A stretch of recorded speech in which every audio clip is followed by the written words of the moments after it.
이자 소득 때문에 건강보험 피부양자 자격 상실, 지역 가입자로 전환, 무슨 내용인지 살펴보도록 하겠습니다.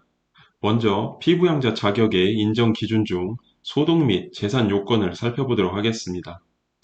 직장 가입자의 피부양자가 되려는 사람은 다음 각 목에서 정하는 소득 요건을 모두 충족을 하여야 하는 것입니다.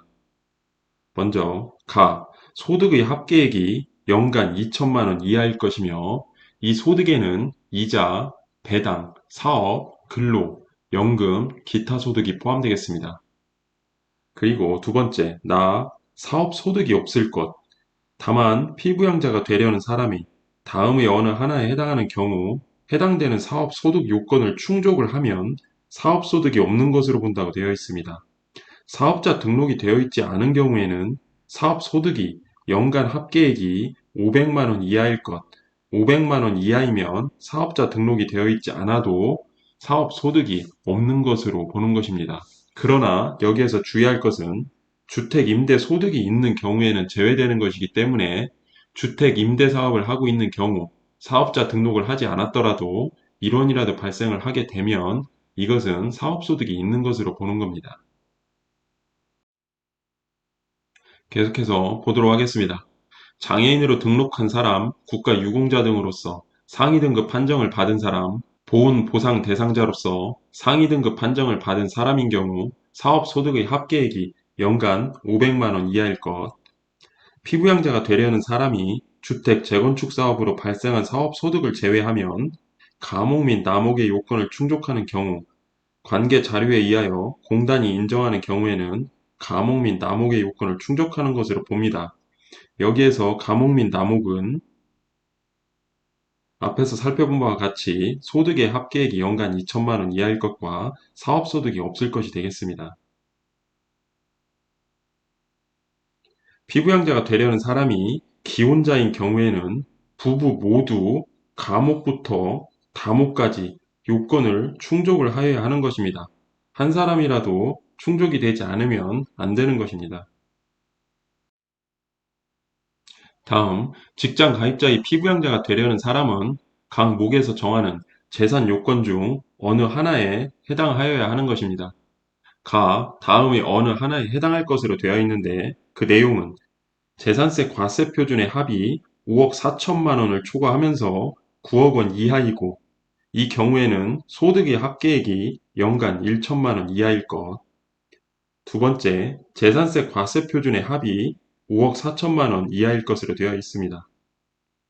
여기서 재산세 과세 표준은 시가 표준액의 60%이기 때문에 시가 표준액으로 보면 9억에서 15억 정도로 보이며 실거래가로 보면 예상액입니다.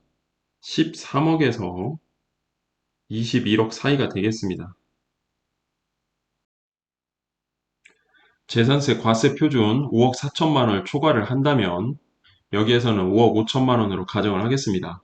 재산세 과세 표준 5억 4천만 원을 초과한다면 연간 소득의 합계액이 1천만 원 이하여야만 피부양자 자격을 유지할 수가 있습니다. 그런데 고금리로 인하여 이자 소득이 증가하여 연간 1천만 원이 초과된다면 건강보험 피부양자 자격을 상실하게 되며 지역가입자로 전환되게 됩니다. 이자 소득은 연간 1천만 원 이하는 소득에 반영을 하지 않으나 초과되면 전액 모두 소득에 반영되어 계산을 하게 되는 것입니다.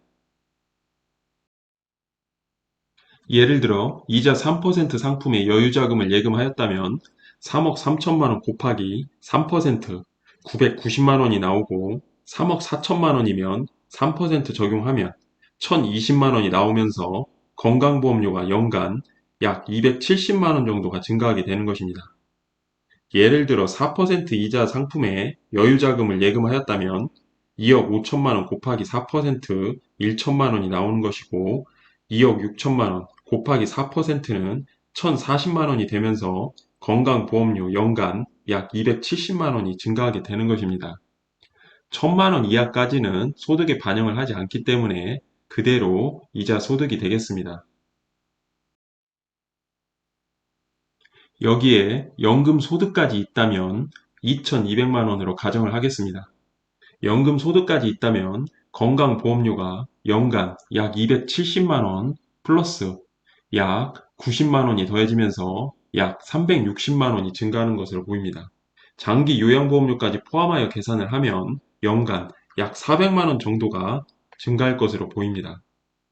결국 3억 3천만 원 곱하기 3%는 990만 원, 3억 4천만 원 곱하기 3%일 경우 1,020만 원이 되면서 마이너스 400만 원, 실질적인 순이익은 620만 원이 될 것으로 보이고 2억 5천만 원 곱하기 4%는 1,000만 원, 2억 6천만 원 곱하기 4%는 1,040만 원이 되면서 마이너스 400만 원, 실제 이자 수익은 640만 원이 될 것으로 보입니다.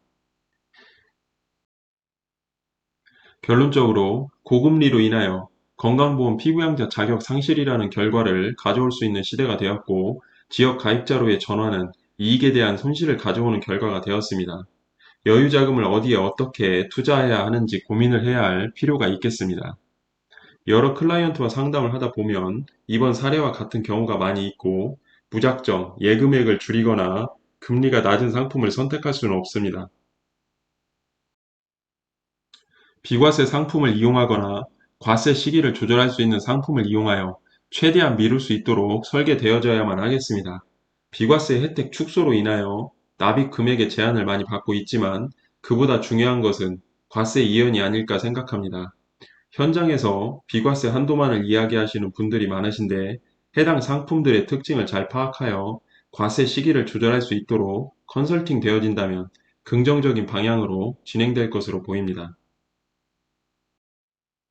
관련법 내용은 상황에 따라 달라질 수 있습니다. 시점별 확인이 반드시 필요합니다. 해당 내용은 단순한 예시일 뿐 상황에 따라 모든 내용들은 달라질 수 있기 때문에 반드시 상담을 통한 판단이 필요할 것으로 보입니다.